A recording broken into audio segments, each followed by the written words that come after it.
हे 18/6/2026 रोजी अशी एक घटना आमच्याकडे रिपोर्ट झाली होती की केतन अग्रवाल नावाचा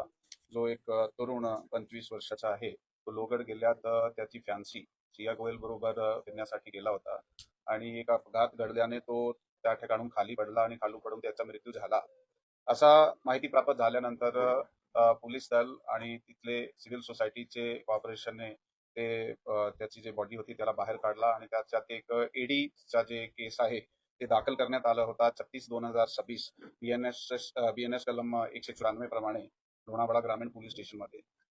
त्यात काही त्या घटना घडल्यानंतर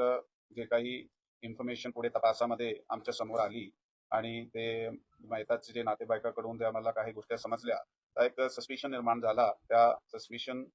च्या आधारे पुढील अधिक तपास गोपनीय माहिती आणि तांत्रिक ही यंत्रणे आहे त्याचा वापर करून करण्यात आला आणि त्यातून आमच्या समोर निष्पन्न झाला की हा ऍक्च्युली त्या अ, मयत केतन विशाल अग्रवाल यांचा ज्याच्याबरोबर लग्न ठरवला होता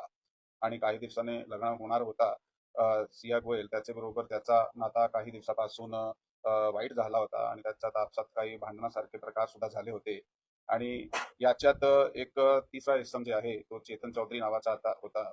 आणि तो व्यक्ती ही सिया गोयलच्या बरोबर त्या दोघांनी कट रचून त्याचा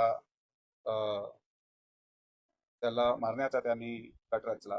आणि त्याप्रमाणे प्रॉपर प्लॅनिंगने त्यांना तिकडे घेऊन गेले फिरण्यासाठी लोहगड किल्ल्यावर आणि हा दोघे वर गेल्यानंतर तो चेतन चौधरी सुद्धा मागून किल्ल्यावर गेला आणि किल्ल्यावर गेल्यानंतर त्यांनी त्याला ढकलून दिला आणि तो खाली पडला आणि त्याची मृत्यू झाली. असं हे यामध्ये लोणावळा ग्रामीण पोलीस स्टेशनची टीमने अधिक तपास 2-3 दिवसात आत जे केला त्याच्या आधारे ते स्थानिक गुन्हे शाखा आणि लोणावळा ग्रामीण पोलीस स्टेशनची जी टीम आहे त्यांना आम्ही आदेश दिले होते की त्यामध्ये सखोल चौकशी करून ह्याला उघडकीस आणायचे आणि दोघा टीमने मिळून चांगला काम केलेलं आहे. यामध्ये पुणे रुरल चे जे आमचे अपर पोलीस अधीक्षक आहात डॉक्टर शुभम कुमार ते आता सध्या घटनास्थळी आणि पोलीस स्टेशनलाही आहे अधिक तपासामध्ये आणि ते त्या ठिकाणी एसडीपीओ गजानन टोंपे आणि लोणावळा ग्रामीण पोलीस स्टेशनचे पोलीस निरीक्षक